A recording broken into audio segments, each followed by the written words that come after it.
Assalamualaikum warahmatullahi wabarakatuh. Yang terhormat Bapak Imam Awaludin dan Ibu Korota selaku dosen pengampu mata kuliah Ekonometrika 1.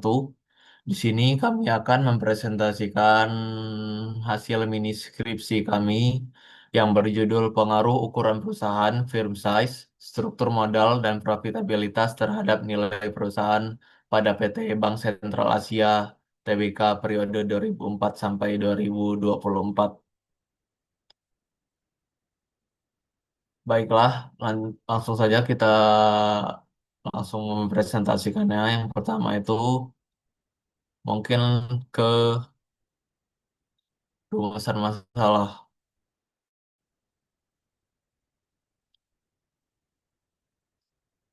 Rumusan masalahnya yaitu apakah ukuran perusahaan berpengaruh signifikan terhadap nilai perusahaan pada PT BCA. Yang kedua itu apakah struktur modal berpengaruh signifikan terhadap nilai perusahaan pada PT BCA. Yang ketiga itu apakah profitabilitas berpengaruh signifikan terhadap nilai perusahaan pada PT BCA. Yang terakhir, apakah ukuran perusahaan, struktur modal, dan profitabilitas secara simultan atau bersama-sama berpengaruh signifikan terhadap nilai perusahaan pada PT Bank Sentral Asia. Baik, selanjutnya mungkin kita masuk ke hipotesis penelitian atau pengembangan hipotesis. Pengembangan hipotesis penelitian kami yaitu H1-nya yaitu ukuran perusahaan berpengaruh positif signifikan terhadap nilai perusahaan pada BCA pada PT BCA periode 2004-2025, 2000 periode 2004 sampai 2024. Hipotesis duanya yaitu struktur modal berpengaruh signifikan terhadap nilai perusahaan pada PT BCA periode 2004-2024. Hipotesis tiganya itu profitabilitas berpengaruh positif signifikan terhadap nilai perusahaan pada PT BCA periode 2004-2024. Dan yang terakhir itu hipotesis 4 yaitu ukuran perusahaan, struktur modal, dan profitabilitas secara simultan berpengaruh signifikan terhadap nilai perusahaan pada PT BCA periode 2004-2024. Ini kerangka penelitian kami. Selanjutnya kita masuk ke metodologi penelitian. Pada bagian ini, kami mengambil penelitian pada PT BCA dengan metode time series dengan waktu observasi 21 tahun. 21 tahun observasi. Adapun variabel-variabel yang kami gunakan, yang pertama itu ada nilai perusahaan. Nilai perusahaan,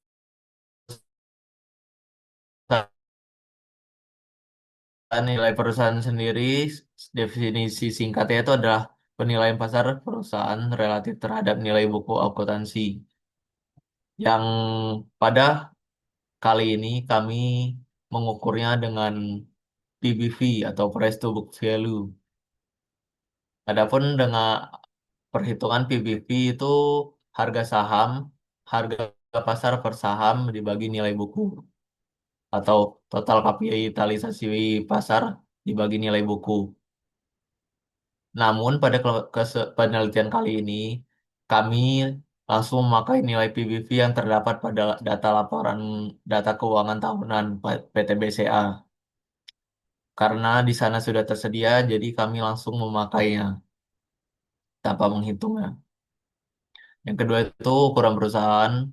Ukuran perusahaan ini definisi singkatnya skala dari perusahaan diukur dari besarnya total aset. Cara menghitung kami yaitu menggunakan logaritma natural dengan rumus Excel. Ini perhitungan kami, Len. Total aktiva dipakai rumus Excel. Sehingga menghasilkan angka seperti ini. Kami membuat datanya dua angka di belakang koma. Yang ketiga yaitu struktur modal. Struktur modal ini diukur dengan DER atau total ekuitas, atau maksudnya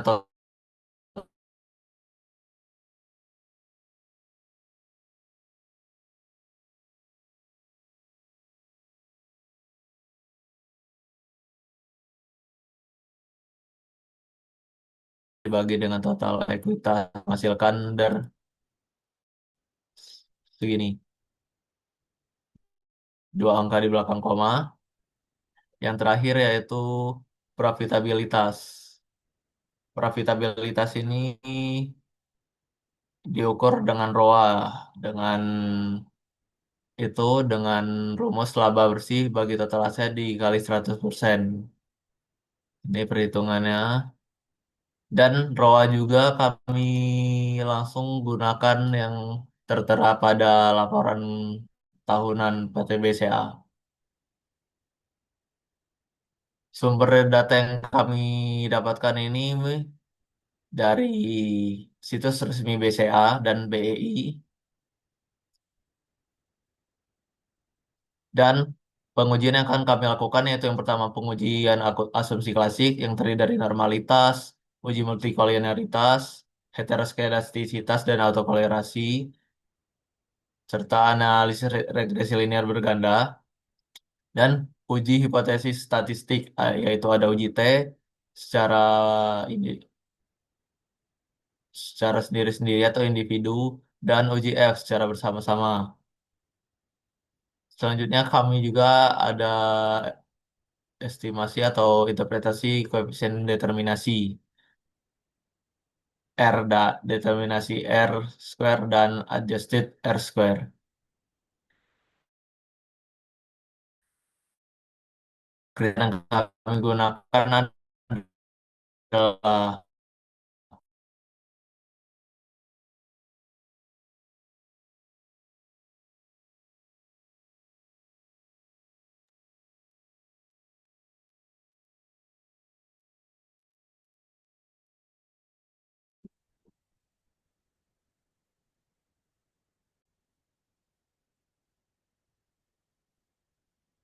Selanjutnya adalah hasil deskriptif statistik, yang dimana diukur berdasarkan grafik. Di sini terdapat grafik yang dimana ukuran perusahaan itu bersifat fluktuatif namun cenderung meningkat. Hal ini sejalan dengan dua variabel lainnya, namun tidak sejalan dengan variabel ROA atau ukuran profitabilitas. Profitabilitas. Selanjutnya,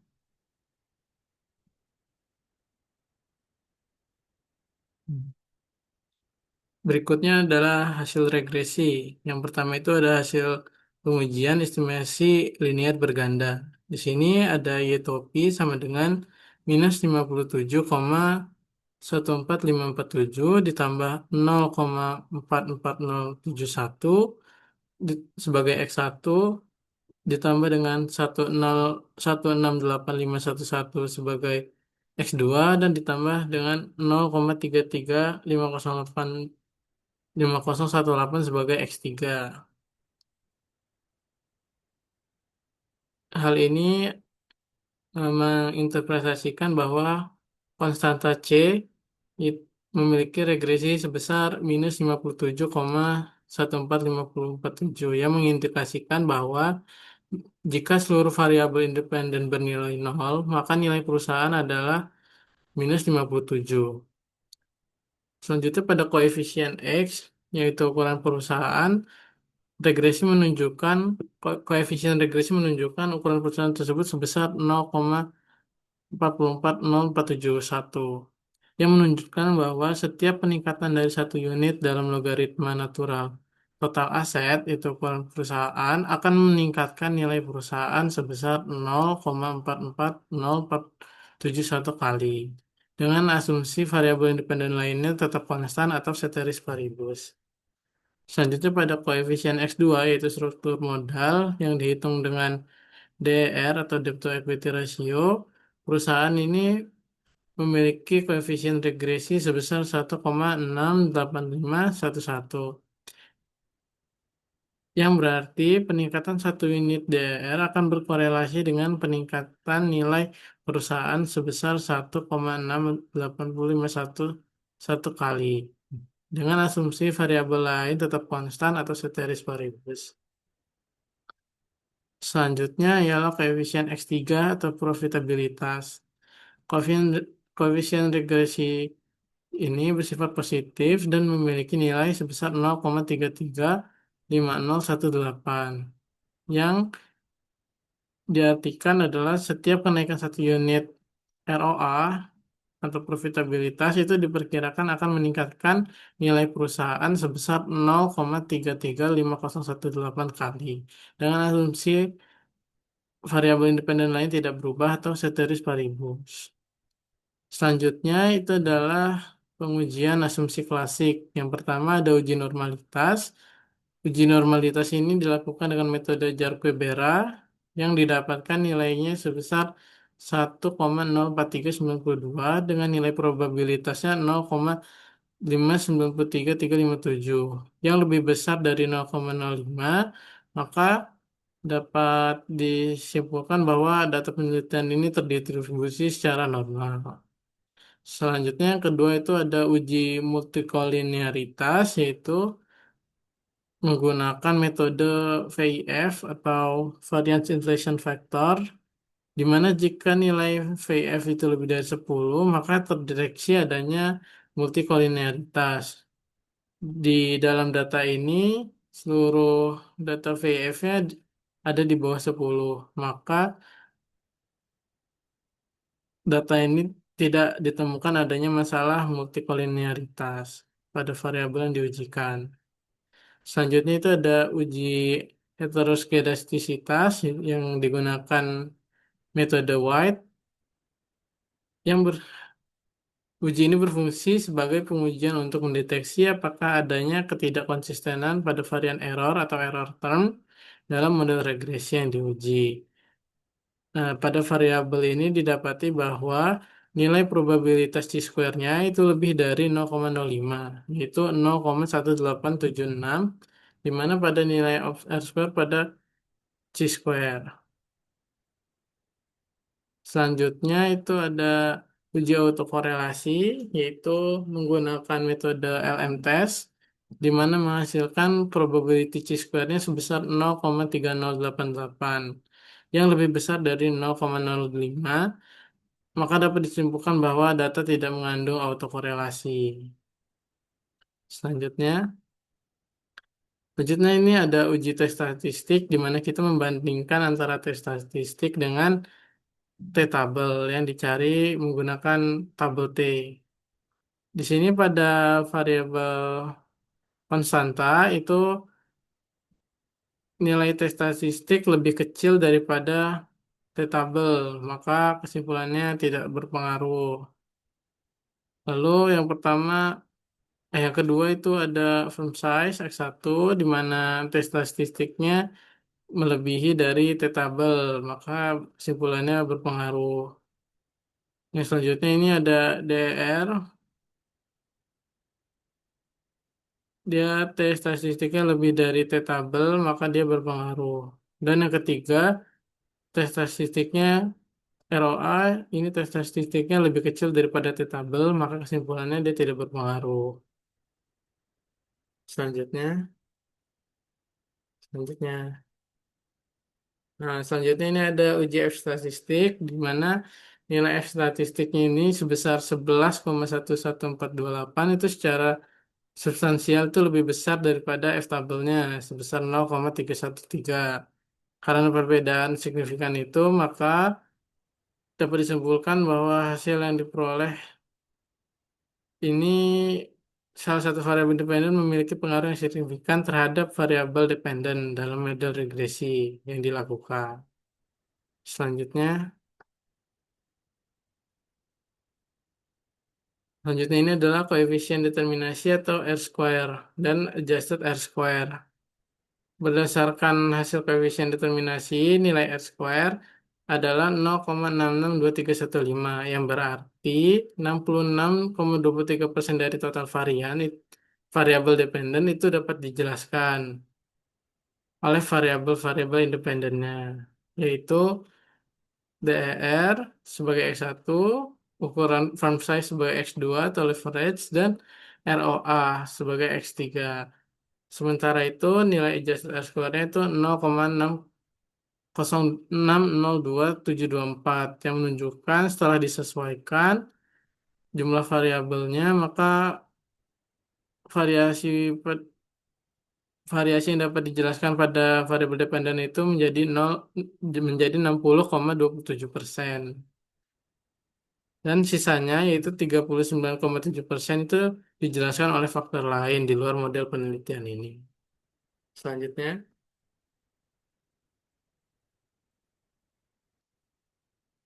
selanjutnya adalah hasil pengujian hipotesis. Yang pertama adalah hipotesis satu, yaitu ukuran perusahaan berpengaruh positif signifikan terhadap nilai perusahaan pada PT Bank Sentral Asia TBK pada periode 2004 dan sampai dengan 2024. Hasil analisisnya karena menunjukkan koefisien reduksi sebesar 0,44,0471 dan t statistik 4,691090 dan p-value-nya di 0,002, maka H1 diterima. Dan yang kedua itu adalah pengaruh struktur modal, yaitu pada nilai perusahaan, di mana struktur pada hipotesisnya struktur modal berpengaruh signifikan terhadap nilai perusahaan pada PT Bank Sentral Asia. Hasil analisisnya ini adalah H2-nya diterima karena analisis menghasilkan koefisien sebesar 1,68511 dan tes statistiknya 3,26310 dan p-value-nya di 0,046 dan ini berpengaruh positif. Nah, selanjutnya adalah profitabilitas berpengaruh positif signifikan terhadap nilai perusahaan pada PT Bank Sentral Asia terbuka periode 2004 sampai 2024. Di mana hasil analisis ini H3 ditolak, profitabilitas ROA tidak berpengaruh signifikan. Selanjutnya itu pengaruh selanjutnya pengaruh ukuran perusahaan dari ukuran perusahaan, DER dan ROA atau tiga variabel tersebut pada variabel dependennya, variabel independennya, di mana H4 ini H4 ini hipotesisnya adalah ukuran perusahaan, struktur modal dan profitabilitas secara simultan ini berpengaruh signifikan terhadap nilai perusahaan. Hasil analisisnya ini ditunjukkan oleh F statistik sebesar 11,11428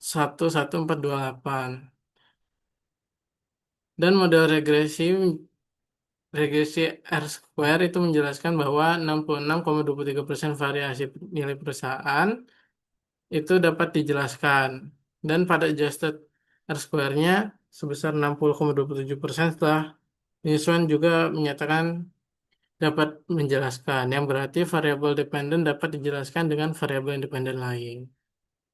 Selanjutnya, selanjutnya kesimpulannya berdasarkan dari hasil yang telah kami analisis, ditemukan bahwa ukuran perusahaan memiliki pengaruh yang positif dan signifikan terhadap nilai perusahaan. Temuan ini mengindikasikan bahwa perusahaan yang lebih besar seperti Bank BCA dengan aset yang lebih dari 1.000 triliun rupiah ini memiliki keuntungan kompetitif yang meliputi ekonomi skala dan akses yang lebih mudah ke pasar modal. Nah, selanjutnya ini ada kesimpulan dari pengaruh struktur modal terhadap nilai perusahaan yang berpengaruh positif dan signifikan. Ini mendukung teori trade-off yang menunjukkan bahwa penggunaan mata uang dalam struktur modal memberikan manfaat yang melebihi biayanya. Dan selanjutnya ini ada pengaruh profitabilitas terhadap nilai perusahaan. ROI ini tidak berpengaruh signifikan hasilnya karena menunjukkan karena menunjukkan statistiknya yang tidak berbeda jauh dari nol. Selanjutnya,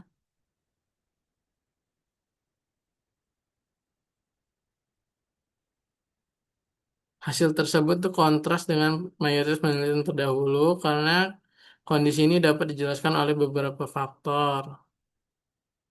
Yang pertama itu ada faktor pada stabilitas struktural jangka panjang, dan yang kedua itu periode penelitian selama 20 tahun ini mencakup krisis global pada 2008 dan 2009, sehingga menyebabkan penurunan skalanya.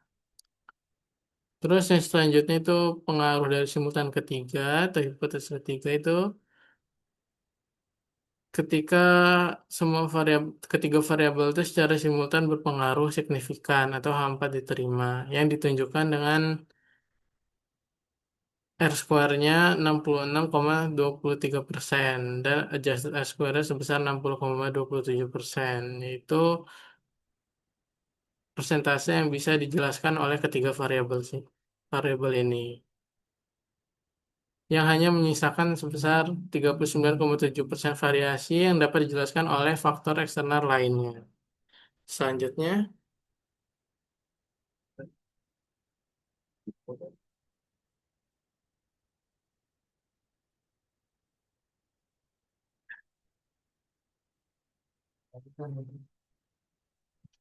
mungkin itu saja yang dapat saya sampaikan. Saya kembalikan lagi ke teman saya. Baiklah, baiklah. Terima kasih karena sudah mendengarkan dan menyimak penjelasan kami sampai akhir. Sekian yang dapat kami sampaikan, kurang lebihnya kami mohon maaf. Kami akhiri bila taufiq wal hidayah. Wassalamualaikum warahmatullahi wabarakatuh.